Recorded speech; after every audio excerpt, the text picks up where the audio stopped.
What's up, everybody? Good morning. This is TJ McClellan, broker of Fitness Realty. We're back for another training video. This is a remake, so this is all about the MLS listing input form. As you guys know, last time or when I was shooting this videos about a year ago, the audio quality was just terrible. So hopefully this will be a lot better, and hopefully the streaming will go a lot smoother. All right, so without further ado, let's just switch over here to the Utah Real Estate website, which is the MLS. The only place you can pick up this MLS listing input form is on the Utah Real Estate.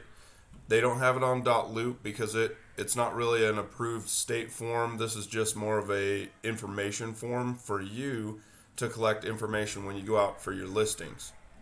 All right, so the way to find that is to go to Forms, go to Forms Library, and then it's in this right-hand column over here of the forms that are just blank, non-interactive forms, so they're just a PDF file.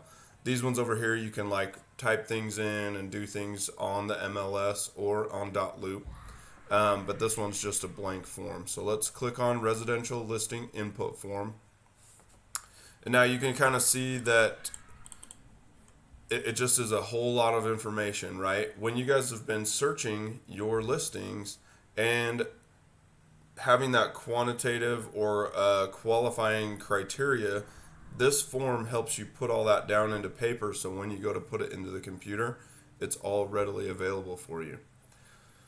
So the way I like to do this is I print out a copy and I take it with me when I go and walk the house. That way I can just jot things down as I'm walking through. Some of the things you might not have, like looking at the house, maybe school district, you might not know that right off the top of your head, or while you're at the listing appointment. Just get that later and input that information. But a lot of stuff you can't really remember when you're walking through the property if you came home to do the form. So this is a nice form to take with you to each listing appointment. I take that back. Take this with you when you know you've locked up the listing. You won't need it like if you're just trying to sell yourself to the sellers. Okay, you'd put in property type, style, year built, effective year built. This is really like if they did a kitchen remodel or a new roof, or they did an addition or a complete remodel. Sometimes you can put a different year there. I'm not going to go through each line item, but I want to make sure that you just see that there's a ton of information on here, so you really need to be aware of it all and become familiar with it while you're walking around, so that you don't have to go back 3 or 4 times, or you don't have to call the seller each and every time and say, hey, do you have carpet in the bathroom? Or that'd be weird. Some homes have that, right? But you can see what I'm talking about. There's just a ton of information for you to fill out. My advice is to print it out, take it with you, fill it out as best you can, come home, fill out the tax records, fill out the school district, fill out your listing information, check all these boxes or as many as you can while you're at the home, right? Because it'll just prompt you to look for that kind of thing. Something else that I don't ever do is I don't really write my remarks or the agent remarks in any of these blocks. Because typically when I get home and sit down at the computer and put the listing into the computer or into the MLS, that's when I'm sitting down and saying, this home is great, it's in a great location, it has 3 bedrooms, they're big, it has a big master bedroom, whatever, right? Like, I don't really know what I'm going to write down until I really sit down and just start writing something.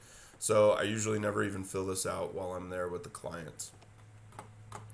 They do have signature blocks at the very end. This isn't like a form that is mandatory, but if you do fill one of these out and put information on it, get your client's initials and signatures on it, because that just helps cover you. They know what price you're going to launch it at. They know what things you're going to put in the MLS about the property. It just covers your bases. Okay, I think that's it about the MLS listing input form. It's super easy. Just get familiar with it. I wanted to show you where to find it because that's generally the harder part. Anybody can fill that thing out, but finding it is more difficult. So anyway, this has been another training video. I'm TJ McClellan, broker of Fitness Realty. Love you guys, and we are growing like crazy, so continue the wild ride with us. All right. See ya.